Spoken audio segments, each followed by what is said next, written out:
Muslim commentators on the Quran generally say, with reference to this verse, that what actually happened was that Jesus was taken up alive into heaven before he was even arrested. And that's generally how the story is told.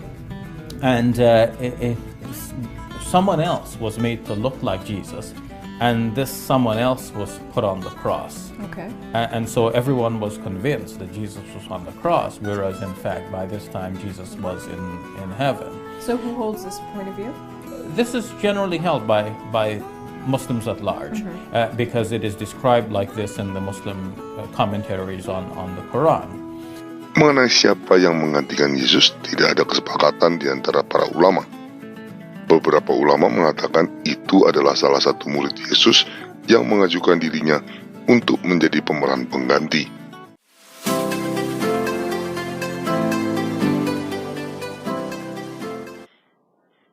Assalamualaikum. Ada banyak kesamaan pandangan antara kaum Muslim dan Kristen terhadap Yesus. Meski tentu saja ada perbedaannya yang mendasar. Muslim memuliakan Yesus dengan menerimanya sebagai nabi.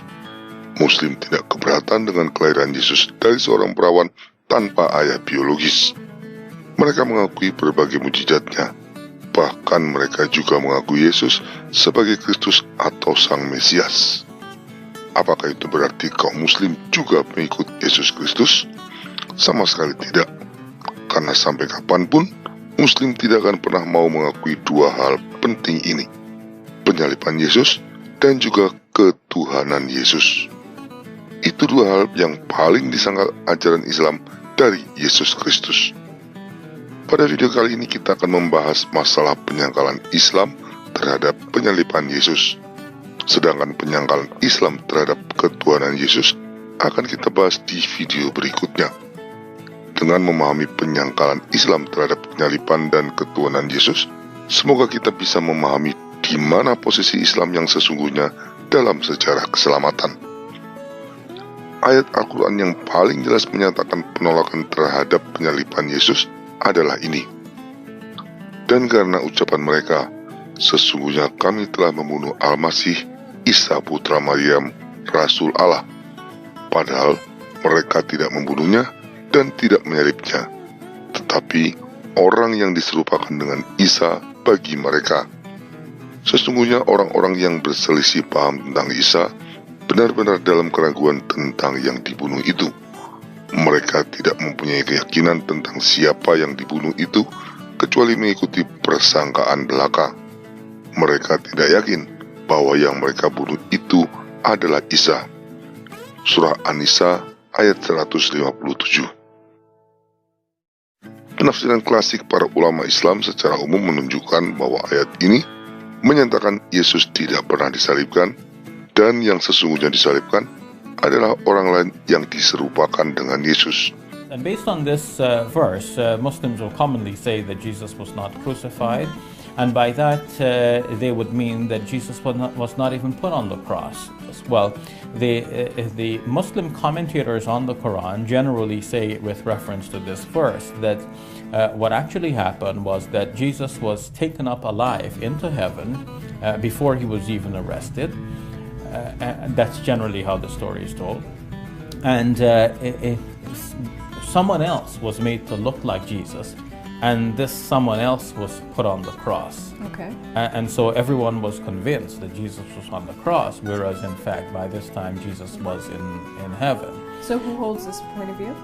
This is generally held by Muslims at large, because it is described like this in the Muslim commentaries on the Quran. Mengenai siapa yang menggantikan Yesus, tidak ada kesepakatan di antara para ulama. Beberapa ulama mengatakan itu adalah salah satu murid Yesus yang mengajukan dirinya untuk menjadi pemeran pengganti. Ada pula penafsiran lain yang mengatakan bahwa itu adalah Yudas Iskariot yang diserupakan sebagai hukuman atas pengkhianatannya. Masalah utama dari semua penafsiran yang menyangkal adanya penyaliban terhadap Yesus adalah penafsiran-penafsiran tersebut bertentangan dengan fakta. Keempat Injil jelas ditulis oleh saksi mata atau orang-orang yang mengenal saksi mata, dan semuanya hidup di zaman Yesus. seluruhnya memberikan kesaksian sama. Yesus telah disalibkan dan wafat di atas kayu salib. Ini diperkuat juga dengan sumber-sumber non-Kristen seperti tulisan Josephus Flavius, seorang sejarawan Yahudi di abad pertama, juga tulisan dari Tacitus, seorang senator dan sekaligus juga sejarawan Romawi yang hidup di abad pertama hingga kedua Masehi. Keduanya memberikan kesaksian tentang fakta penyaliban Yesus. Kisah penyaliban yang begitu detail dalam Injil juga menutup peluang adanya skenario penggantian peran ini apabila yang diserupakan hanya wajahnya saja. Mari kita cermati dengan menggunakan akal sehat. Jika yang disalibkan adalah Yudas Iskariot sebagai hukuman atas pengkhianatannya, sejak awal pasti dia berusaha menjelaskan kesalahan ini. Misalnya dengan berkata, "Kalian salah, aku bukan Yesus." Tetapi kita tidak melihat sedikit pun upaya ini. Selain itu, Injil jelas menyatakan Yudas tewas bunuh diri. Jadi tidak mungkin Yudas menggantikan Yesus di kayu salib. Jika yang disalibkan adalah murid Yesus yang mengajukan diri secara sukarela, berarti semua murid tahu siapa sesungguhnya yang ada di atas kayu salib. Pertanyaannya, apakah mungkin murid-murid Yesus rela menjadi martir untuk mewartakan kebohongan tentang Yesus yang wafat di kayu salib dan bangkit kembali? Sama sekali tidak mungkin. Orang hanya bersedia mengorbankan nyawa bagi sesuatu yang diyakininya sebagai kebenaran, bukan bagi kebohongan. Selain itu, perkataan-perkataan Yesus di kayu salib begitu meyakinkan, sehingga mustahil dikatakan oleh orang lain selain Yesus sendiri. Misalnya, tidak mungkin ada orang biasa yang berkata, "Ya Bapa, ampunilah mereka sebab mereka tidak tahu apa yang mereka perbuat," pada saat orang tersebut merasakan penderitaan luar biasa hebat di kayu salib. Respon manusiawi yang wajar pada saat itu adalah menjerit kesakitan dan marah sambil mengutuki orang-orang yang terlibat dalam penyaliban. Juga tidak mungkin orang biasa dapat berkata kepada penjahat yang ada di sebelahnya, "Aku berkata kepadamu, sesungguhnya hari ini juga engkau akan ada bersama-sama dengan aku di dalam Firdaus." Injil Lukas bab 23 ayat 43. Selain itu di Injil tercatat Yesus menyerahkan Maria ibunya kepada Yohanes. Itu jelas mustahil dilakukan jika yang disalibkan bukan Yesus sendiri. Bahkan fenomena alam berupa kegelapan dan gempa yang mengiringi saat-saat kematian Yesus juga ikut memastikan bahwa yang wafat di kayu salib memang benar Yesus Kristus, bukan orang lain. Kesimpulannya, jika yang disalibkan itu wajahnya mirip Yesus, kata-katanya mirip Yesus, hati dan pikirannya mirip Yesus, murid-murid dan ibu Yesus percaya itu Yesus, bahkan alam ikut memberikan tanda, maka dia pasti memang Yesus. Mengatakan orang yang disalibkan tersebut bukan Yesus terlalu mengada-ada dan sangat melecehkan akal sehat. Berhadapan dengan fakta yang kuat seperti ini, tentu saja klaim Al-Quran yang baru ditulis hampir 6 abad setelah kejadian, di tempat yang jauh dari kejadian, dan oleh sumber yang tidak memiliki kedekatan dengan tradisi dan kisah penyaliban, menjadi amat sangat lemah. Akibatnya, surah An-Nisa ayat 157 yang sering digunakan muslim untuk menyerang fakta penyaliban, sekarang berbalik menjadi bumerang bagi muslim. Ayat tersebut adalah titik lemah yang justru membuktikan kebohongan Al-Quran dengan amat telak. Tapi karena ulama muslim tidak mungkin mengakui kebohongan Al-Quran, mereka masih mencoba menutupinya dengan kebohongan lain. Sekarang, beberapa ulama mulai mengakui bahwa yang disalibkan memang Yesus, tetapi mereka tetap menolak kematiannya. Dalam asumsi mereka, setelah menjalani penyiksaan hebat dan lambungnya ditembus tombak, Yesus tetap hidup. Entah bagaimana, Yesus berhasil pulih dari luka-luka hebat yang dideritanya, berhasil membuka batu penutup kuburan yang berat, lalu keluar menemui para muridnya. Ironisnya, dengan mengakui bahwa yang disalibkan adalah Yesus, meski tanpa mau mengakui kematiannya, maka secara tidak langsung mereka telah mengakui kekeliruan ayat Al-Quran. Artinya, ulama-ulama muslim sekarang telah mengakui pernyataan surah An-Nisa 157 yang mengatakan bahwa Yesus tidak disalibkan dan orang lain yang menggantikan adalah salah total. Blunder ini bertambah parah karena asumsi bahwa Yesus disalibkan tetapi tidak mati juga tidak bisa dipertahankan. Salah satu argumen yang mereka gunakan untuk meyakini Yesus tidak mati adalah perkataan Yesus tentang tanda Nabi Yunus. Sebab seperti Yunus tinggal di dalam perut ikan 3 hari 3 malam, demikian juga anak manusia akan tinggal di dalam rahim bumi 3 hari 3 malam. Injil Matius bab 12 ayat 40. Karena Yunus tetap hidup di dalam perut ikan, maka menurut logika mereka, Yesus pastinya juga tetap hidup. If he has to fulfill the sign of Jonah, that as Jonah was 3 days and 3 nights in the belly of the fish, so shall the Son of Man be 3 days and 3 nights in the heart of the earth. Jesus Christ, peace be upon him, has to be alive. If he's dead, that means Jesus Christ, peace be upon him, lied. And he gives a prophecy that as Jonah was, so shall the Son of Man be. If Jonah was alive, he has to be alive. So to fulfill his prophecy, I have to believe he was alive. He was put on the cross, but he did not die. Ini kesimpulan yang keliru, karena yang jadi analogi dalam perumpamaan itu adalah Yesus yang dikuburkan dalam perut bumi sebelum kemudian bangkit kembali dan keluar dari perut bumi. Bukan soal mati atau tidak. Sementara itu, pernyataan Yesus tentang kematian yang harus dilaluinya sudah dinyatakan oleh Yesus sendiri di banyak ayat-ayat lain. Ini beberapa contohnya. Sejak waktu itu, Yesus mulai menyatakan kepada murid-muridnya bahwa ia harus pergi ke Yerusalem dan menanggung banyak penderitaan dari pihak tua-tua, imam-imam kepala, dan ahli-ahli Taurat, lalu dibunuh dan dibangkitkan pada hari ketiga. Injil Matius bab 16 ayat 21. Kemudian mulailah Yesus mengajarkan kepada mereka bahwa anak manusia harus menanggung banyak penderitaan dan ditolak oleh tua-tua, imam-imam kepala, dan ahli-ahli Taurat, lalu dibunuh dan bangkit sesudah 3 hari. Injil Markus bab 8 ayat 31. Anak manusia akan diserahkan ke dalam tangan manusia dan mereka akan membunuh dia. Dan 3 hari sesudah ia dibunuh, ia akan bangkit. Injil Markus bab 9 ayat 31. Anak manusia harus menanggung banyak penderitaan dan ditolak oleh tua-tua, imam-imam kepala, dan ahli-ahli Taurat, lalu dibunuh dan dibangkitkan pada hari ketiga. Injil Lukas bab 9 ayat 22. Maka berdasarkan ayat-ayat tersebut, Yesus jelas sudah mengetahui bahwa ia harus mengalami kematian di atas kayu salib. Jadi mustahil tanda Yunus pada Injil Matius bab 12 ayat 40 dimaksudkan oleh Yesus bahwa ia tetap hidup saat dikuburkan. Dengan demikian, teori para ulama muslim bahwa Yesus tidak mati saat disalibkan tidak dapat dipertahankan lagi.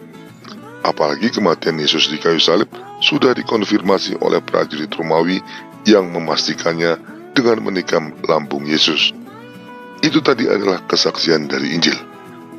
Sekarang kita akan melihat apa yang dikatakan oleh kitab-kitab Perjanjian Lama. Di kitab Daniel dikatakan demikian. Sesudah ke-62 kali 7 masa itu akan disingkirkan seorang yang telah diurapi, padahal tidak ada salahnya apa-apa. Maka datanglah rakyat seorang raja memusnahkan kota dan tempat kudus itu. Kitab Daniel bab 9 ayat 26. Ayat tersebut menubuatkan dengan tepat tentang Mesias yang disingkirkan atau dibunuh, dan juga penghancuran kota Yerusalem serta bait Allah yang terjadi setelahnya. Selanjutnya, kitab Yesaya pasal 53 seluruhnya menubuatkan dengan sangat tepat tentang penderitaan dan kematian Yesus Kristus. Kita ambil contohnya beberapa. Sungguh, ia terputus dari dunia orang-orang hidup, dan karena pemberontakan umatku, ia kena tulah. Orang menempatkan kuburnya di antara orang-orang fasik. dan dalam matinya ia ada di antara penjahat-penjahat, sekalipun ia tidak berbuat kekerasan dan tipu tidak ada dalam mulutnya. Kitab Yesaya bab 53 ayat 8-9. Ayat tersebut jelas menubuatkan kematian Yesus.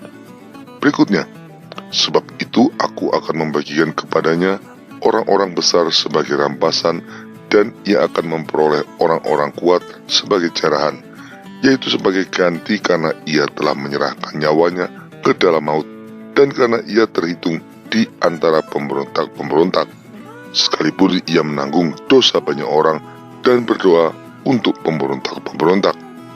Kitab Yesaya bab 53 ayat 12. Ini juga amat jelas menubuatkan kematian Yesus dan bagaimana ia berdoa memohon pengampunan bagi orang-orang yang telah menyalibkan dia, tepat seperti apa yang telah tercatat di dalam Injil. Bukan itu saja, kitab Kejadian juga memberikan taib yang merujuk pada penyaliban Yesus. Apa itu taib?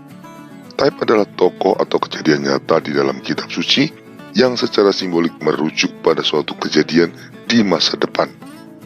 Taib yang dimaksud di sini adalah kisah tentang Abraham yang hendak mempersembahkan Ishak anaknya sebagai korban persembahan sesuai permintaan Tuhan. Meskipun permintaan Tuhan itu hanyalah ujian bagi Abraham, namun kejadian itu merujuk pada korban persembahan yang sesungguhnya di masa depan, yaitu penyaliban Yesus Kristus. Jika dalam ujian iman itu Abraham diminta untuk mempersembahkan Ishak anak tunggalnya, maka dalam penyaliban yang sesungguhnya, Allah Bapa sendiri yang menyerahkan Yesus Kristus putra tunggalnya sebagai korban penebus dosa seluruh manusia.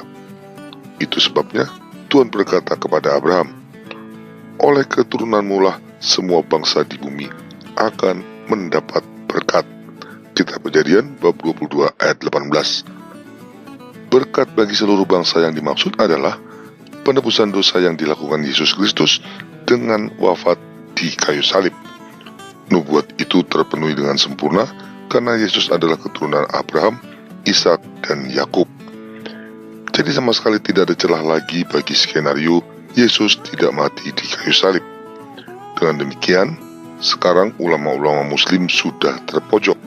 Mereka kehabisan argumen dan suka tidak suka mereka harus menerima fakta bahwa Yesus memang wafat di atas kayu salib dan Al-Quran telah berbohong.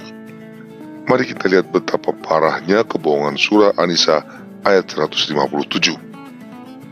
Pernyataan bahwa Yesus tidak mati salah. Pernyataan bahwa Yesus tidak disalibkan juga salah. Pernyataan bahwa yang mati adalah orang yang diserupakan dengan Yesus, ini pernyataan yang paling salah dan bahkan mulai disangkal oleh ulama-ulama Muslim sendiri. Nah, jika satu ayat saja sudah terdapat setidaknya 3 kebohongan fatal, ada berapa kebohongan lain yang mungkin ada di dalam seluruh Al-Quran? Tentu ada banyak sekali.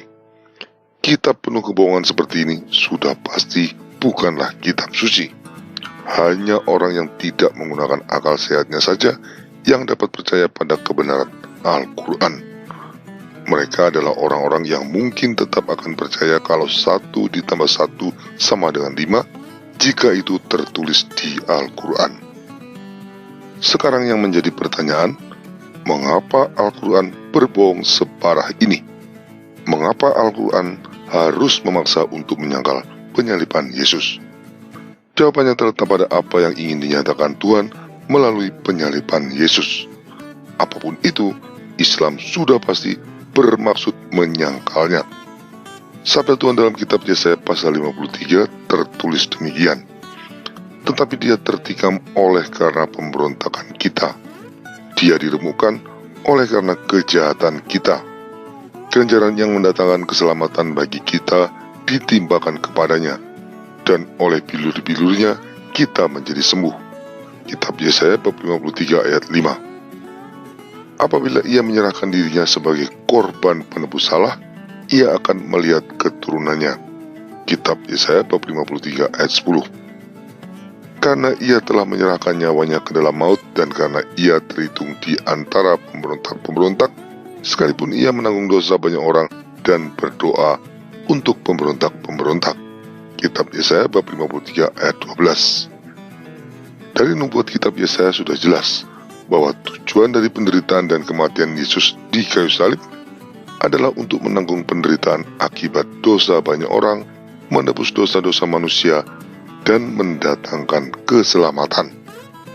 Tapi Muslim yang dididik untuk tidak percaya pada konsep penebusan dosa sering mempertanyakan, bagaimana mungkin manusia dapat berkorban untuk menebus dosa manusia-manusia lain?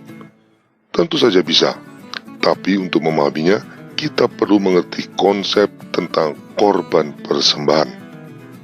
Konsep tentang korban yang harus dipersembahkan kepada Tuhan untuk menebus dosa sudah mulai dikenal manusia sejak kejatuhan Adam dan Hawa di Taman Eden ketika Tuhan memberikan pakaian kulit binatang untuk menutupi ketelanjangan mereka, seperti yang tertulis pada kitab Kejadian bab 3 ayat 21. Di sini, Tuhan mengajarkan kepada manusia tentang perlunya korban untuk memulihkan keadaan manusia yang terjatuh akibat dosa. Tradisi memberikan korban persembahan ini kemudian dilakukan oleh keturunan-keturunan Adam. Ketika Kain memberikan korban berupa hasil bumi, Tuhan tidak berkenan. Tapi korban anak kambing domba yang dipersembahkan Habel, Tuhan berkenan menerimanya. Bahkan ketika Nuh mempersembahkan beberapa binatang, Tuhan menerima persembahan itu dan menyatakan kerahimannya. Aku tak akan mengutuk bumi ini lagi karena manusia, sekalipun yang ditimbulkan hatinya adalah jahat dari sejak kecilnya.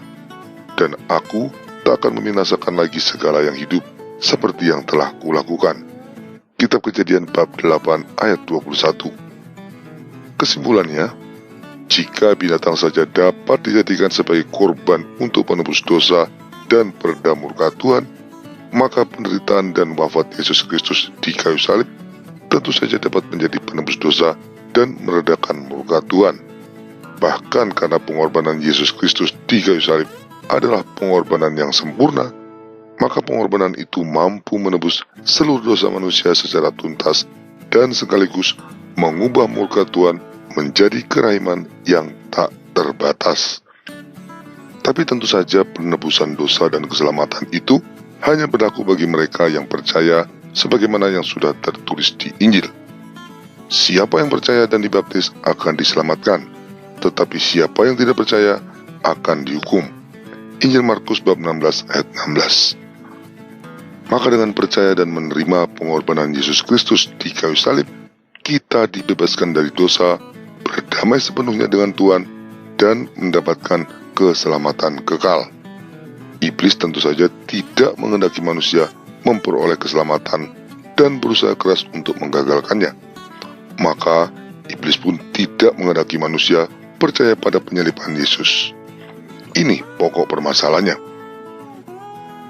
Oleh karenanya, melalui Al-Quran, iblis berusaha keras menyangkal kematian Yesus di kayu salib.